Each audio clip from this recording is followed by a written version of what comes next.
But I think the pandemic really did take a toll on people in communities, people and communities, frankly. And it's your solid leadership that helped all of our constituents and people in communities to get through what was really a couple of tough years. So thank you for that hard work. Thank you for that leadership. Thank you for getting folks through those turbulent times. I have to say I'm proud of my relationship that I've established over a couple of years with OGRA and with municipal leaders. Because of course, as I've always said, having been a municipal leader myself, I know very well that it is the municipal order of government that is literally closest to the people. And as I was saying, those people have been through some tough times, and you have too. And one of the things that I think was made very, very clear by the COVID-19 pandemic is just how critical high-quality services and infrastructure is. I think we saw that in many, many ways, whether that's health infrastructure, whether that's essential services, whether that's infrastructure that supports and preserves good jobs, infrastructure that keeps our supply chains and economy going. COVID really did show us that we can't take that stuff for granted. But I think that's what we've been doing for a long time in our province, at least provincial governments have been. And that's why I think, and have for some time now, that we need to have a new deal with municipalities, a new deal for municipalities, because we absolutely can invest in infrastructure. We can do that. We can start to fix the things that matter most to people. We don't have to promise the stars and the moon, but what we do have to do is fix the things that are most important. The essential services, the essential infrastructure that people count on day in and day out in their daily lives. You know, it's not news to any of us, not news to any of us at all in this room, that municipalities have been struggling for some time to provide those services. So not just during COVID or post-COVID, but for years even before COVID, trying to meet the needs of your communities on shoestring budgets. Before COVID, there was a $4.9 billion annual funding gap for municipalities. And we know where that came from. That is the legacy of the conservative cuts of 20 years ago that kept compounding year after year after year. The downloading that happened, things that you were expected to step up and pay for, even though the money wasn't transferred and wasn't properly accounted for in terms of the burden it would put on you. And that does absolutely continue to be a problem to this very day. But the Liberals had 15 years, let's face it. They had 15 years to fix that, to actually start making a difference for municipalities, to actually start being that partner.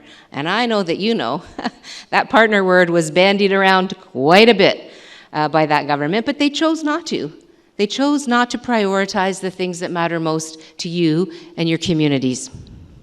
They squeezed municipalities even further over that time. And we know that when governments are squeezing at other levels, when they're squeezing your budgets, when they're putting more of a burden on your plate, certain communities have an even harder time. The smaller communities, rural communities, northern communities, the communities that don't have the same capacity in terms of revenues. Now, I know the municipalities writ large don't have the capacity to get the revenues that they need, that you need, to provide the services that people deserve. But it's made worse when the other orders of government are not doing their job. And so we know now, of course, that through COVID, the crisis that communities were facing, The resiliency, the little bit of resilience that people had before COVID was shattered by COVID. The resiliency that you had managed to continue to have, gone with COVID. And now here we are, hopefully, as COVID starts to wane, without the kind of provincial supports that you need. Again, you're going to be facing more cuts, and you'll be in a permanent crisis if we don't finally take action on the things that you need. There's a 45% infrastructure, 45% of infrastructure around the province, the Financial Accountability Officer identified, that is not in good repair. 45% is not in good repair. There's a $52 billion repair backlog in infrastructure. And as I said, the damage was not undone by the Liberal government, but you know what happened when the current government was elected. The first thing they started to do was cut. They made cuts, and they downloaded immediately upon getting elected. Childcare, transit, land ambulance, public health, and then, of course, more cutting throughout the pandemic. Instead of tackling the existing COVID crisis, Doug Ford and his team made things worse. They slowed the infrastructure spending to a crawl before and during the pandemic. In 2021-22, they spent $5.5 billion less than they planned. $5.5 billion less. Just 2% of the Community Infrastructure Fund budget was utilized to help deal with the infrastructure backlogs. They axed municipal transit capital spending by $425 million. So they cut that fund, and then they only spent 4% of what was left in the budget. They spent 0% for municipal infrastructure under the Investing in Canada Infrastructure COVID-19 Resiliency Stream. They cut rural broadband. They cut that budget in half and then spent literally less than 1%, 0.6% on rural broadband. So I think it's pretty clear that whether it is the Liberal government or the current Ford Conservative government, they're making bad choices, bad decisions, and it's you and the people that you represent, the people that you work for at the local level, that are paying the price. You know, we are heading into an election in a couple of weeks' time, as everybody knows, and I guess the question I just keep asking myself, and others are asking me as well, and I agree with this question, that it needs to be asked. How can we trust, how can anybody trust that either of these guys are going to fix the things that they've had a hand in breaking? And they've had a hand in breaking those things for a very long time. But we know that the province does have the capacity to respond to the kinds of crises that we're facing. Folks deserve better.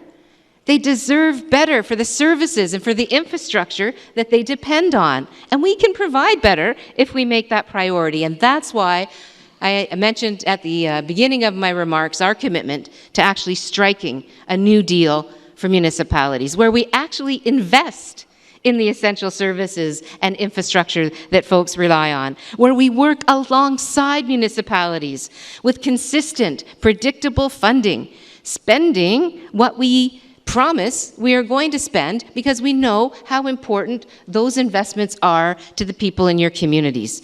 Restoring the province's 50% funding for municipal transit operating costs. That's something we've talked about a number of times now, and it's something I'm determined to do because it will help expand transit capacity in communities. Helping municipalities to develop, to finance, to deliver long-term solutions for the future. Predictable long-term funding. And working alongside municipalities when it comes to pushing the federal government for more resources as well.